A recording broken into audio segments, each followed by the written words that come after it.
السلام علیکم خواتین و حضرات۔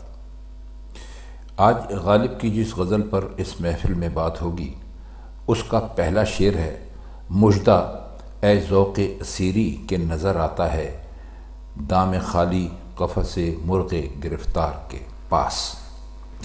مژدہ کا مطلب ہوتا ہے خوشخبری، خوشی کی خبر سنانا، اور ذوق اسیری کا مطلب ہوتا ہے گرفتار ہونے کا شوق۔ دام کہتے ہیں جال کو، اور قفس کہتے ہیں پنجرے کو۔ مرغ گرفتار وہ پرندہ جو جال میں پھنس گیا ہو۔ اس شعر کا مطلب کرنے سے پہلے ہم آپ کو یہ بتاتے چلیں کہ اس میں شکاریوں کے ایک طرح کی ایک رسم کا ذکر ہے۔ اس کو پہلے سے سمجھ لیجئے تو آپ کے لیے شعر سمجھنا آسان ہوگا۔ یہ اس وقت کی شاعری ہے، ظاہر ہے پرانے زمانے کی، اور شکار کے اپنے اس زمانے میں اپنے ہی انداز سے، تو اسی انداز کو غالب نے اس شعر میں کہا ہے، لیکن جب تک وہ انداز ہم آپ کو نہیں بتائیں گے آپ کی سمجھ میں شعر کا مطلب پوری طرح آئے گا نہیں۔ تو ہوتا یہ تھا کہ جس شکار کے لیے یعنی جو بھی جانور ہوتا تھا جس کا شکار کرنا چاہتے تھے، اس کے ایک یا ایک سے زیادہ جو ہم جنس ہوتے تھے اسی طرح کے پرندے ہوتے تھے۔ مثلا کبوتر ہے تو کبوتر، اور فاختہ ہے تو فاختہ پنجروں میں ڈال کر ساتھ لے جاتے تھے، اور جال بچھا کر پہلے جال بچھاتے تھے اور اس کے قریبی جانوروں کے وہ پنجرے رکھ دیتے تھے۔ تو وہ بولنا شروع کرتے تھے تو جو فصل میں سے یا جنگل میں سے یا جہاں بھی پرندے موجود ہوتے تھے وہ ان کی آوازیں سن کر آ جاتے تھے اور اس طرح جال میں پھنس جاتے تھے۔ دوسرے جانوروں کے علاوہ بٹیروں کا شکار بھی اس طرح کرتے تھے کہ پالتو بٹیر کو ستا لیتے تھے، شاید اب بھی کرتے ہوں، اور جب ان کے پنجرے کے قریب ایک بانس پہ لٹکا دیتے تھے تو وہ بولنا شروع کرتے تھے، اور جہاں تک ان کی آواز جاتی تھی بٹیریں اڑ اڑ کر آتی تھیں اور اس جال میں پھنسنا شروع ہو جاتی تھیں۔ یہ تھوڑی سی تفصیل آپ کو ہم نے بتائی۔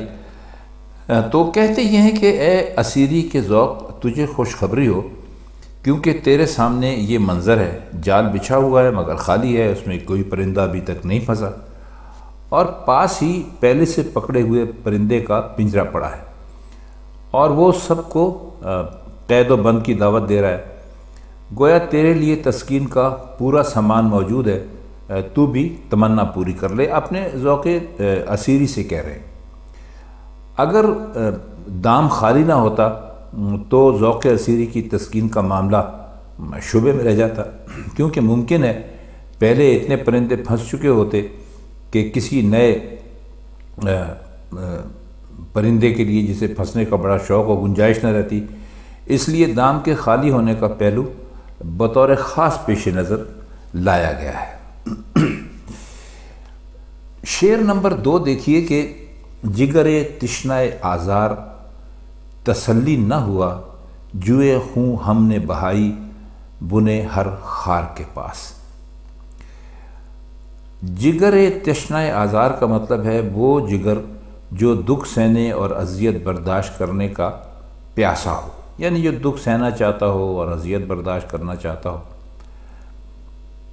اور جوئے خون کا مطلب ہے خون کی ندی، بہائی آپ جانتے ہیں کسے کہتے ہیں۔ اور بنے ہر خار، یعنی ہر خار دار جھاڑی کی جڑ، بن کہتے ہیں جڑ کو، اور ہر خار کا مطلب ہے خاردار جھاڑی، تو ہر خاردار جھاڑی کی جڑ۔ فرماتے ہیں کہ ہمارا جگر ایذا اور تکلیف کا اتنا پیاسا تھا کہ کانٹوں والی ہر جھاڑی کی جڑ میں خون کی ندی بہا دی، مگر جگر کی تسلی نہ ہوئی، اور اس کو تسکین نہیں پہنچی۔ اب آپ غور فرمائیے کہ جس جگر کے ذوق تسکین کے لیے کانٹوں والی ایک ایک جھاڑی کی جڑ میں لہو کی ندی بہا دی گئی، پھر بھی اس کی تسلی نہ ہوئی، تو اس کا جو ذوق اور شوق ہے خون بہانے کا وہ کس درجے کو پہنچا ہوا ہوگا۔ ان کا مطلب یہ نہیں ہے کہ جہاں کانٹوں والی کوئی جھاڑی دیکھی وہاں خون بہانا شروع کر دیا، مطلب یہ ہے کہ کانٹوں والی ہر جھاڑی میں الجھ کر کانٹے جسم میں چبو لیے اور زخموں سے اتنا خون بہایا کہ ندی جاری ہو گئی۔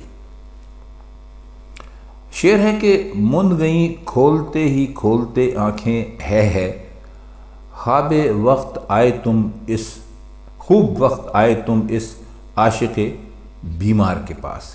مند گئیں کا مطلب ہے بند ہو گئیں، اور ہے کہتے ہیں اگر اس کو 2 مرتبہ لکھا جائے یا کہا جائے تو اس کا مطلب ہوتا ہے افسوس، اور عاشق بیمار تو ظاہر ہے کہ عاشق اپنے آپ کو بیمار ہی کہتے ہیں، عشق کا بیمار کہتے ہیں۔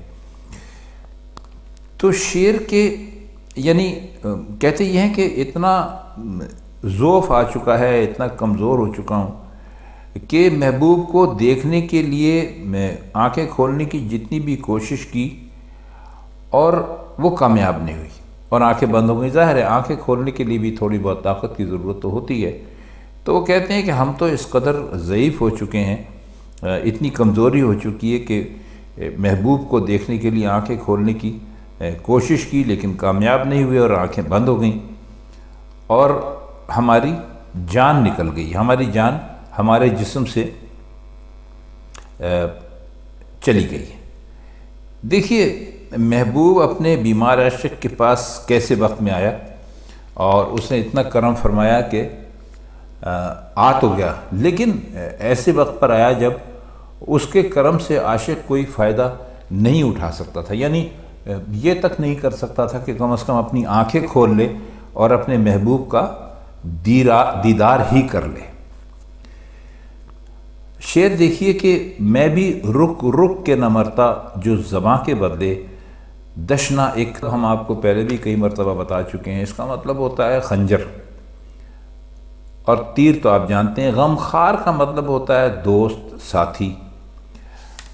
تو فرماتے یہ ہے کہ غم کھانے والے دوست نے عین آخری وقت میں لعنت ملامت شروع کر دی، تانے دیے، ساتھ ساتھ نصیحت بھی کی کہ تمہیں اپنے آپ کو عشق میں اس طرح برباد نہیں کرنا چاہیے تھا وغیرہ، اور میری جان رک رک کر نکلتی رہی۔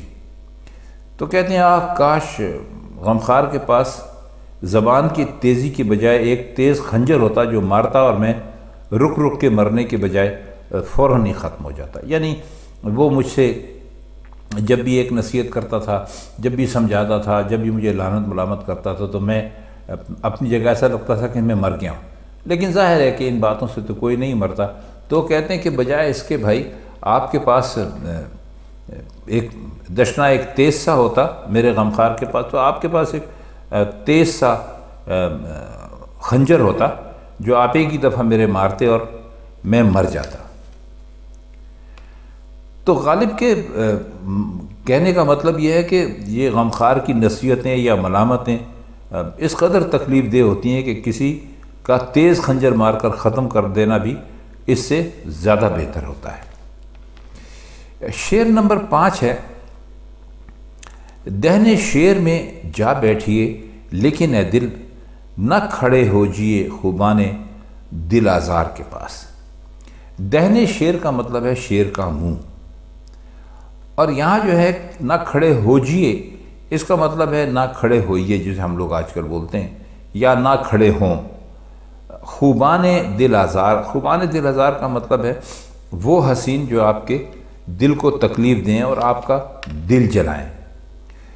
تو فرماتے ہیں کہ اے دل ان حسینوں کے پاس نہیں بیٹھنا جو ہر وقت عاشقوں کو ستانے کے درپے رہتے ہیں، اس سے کہیں زیادہ بہتر ہے کہ انسان شیر کے منہ میں جا بیٹھے۔ مطلب یہ ہے کہ شیر کے منہ میں جا بیٹھنے سے فوراً موت واقع ہو سکتی ہے، اور حسینوں سے دل لگانے کا نتیجہ یہ ہوگا کہ وہ آہستہ آہستہ دکھ پہنچا کر موت کے گھاٹ اتاریں گے۔ شعر دیکھیے کہ دیکھ کر تجھ کو چمن بس کے نمو کرتا ہے، خود بخود پہنچے ہے گل گوشائے دستار کے پاس۔ نمو کرتا ہے کا مطلب ہے بڑھتا ہے، زیادہ ہوتا ہے، اور گل پھول کو کہتے ہیں، گوشائے دستار کہتے ہیں جو سمجھ لیجئے کہ پگڑی ہوتی ہے اس تک۔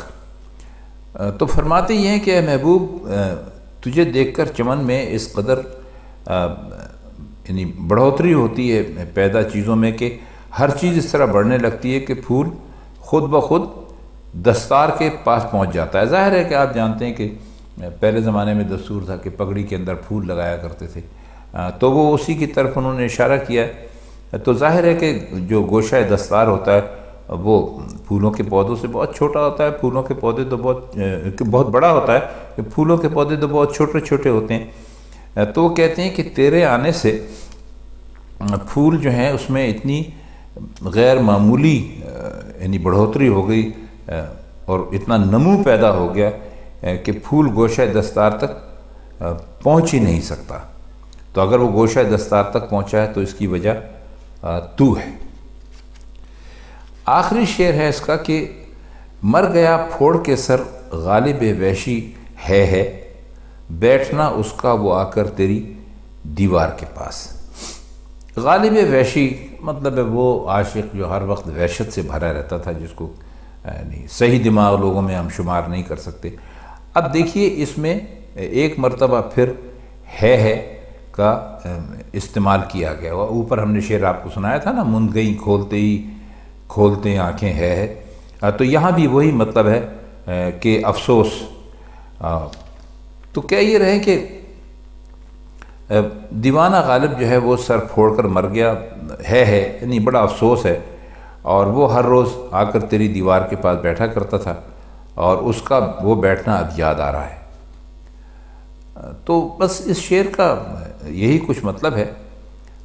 اب اس میں اگر آپ مزید معنی کرنا چاہتے ہیں کہ مثلا اگر کہا جاتا کہ وہ تیری دیوار کے پاس آ کر بیٹھتا تھا تو یہ خبر ہوتی، لیکن موجودہ صورتحال میں پھر انہوں نے کہا کہ جس آدمی سے بات کر رہے ہیں کہ وہ اس واقعے سے بے خبر ہے، اور وہ کہہ کر غالب دیوانہ کا طریقہ یاد دلایا کہ وہ انہی لفظ آ کر اس بات کی دلیل ہے کہ اس دیوانے کا دستور یہ تھا کہ جن جن اوقات میں اسے اپنے محبوب کو دیکھنے یا محبوب کی آواز سننے کی امید ہوتی تھی تو وہ اس کی دیوار کے پاس آ کر بیٹھتا تھا۔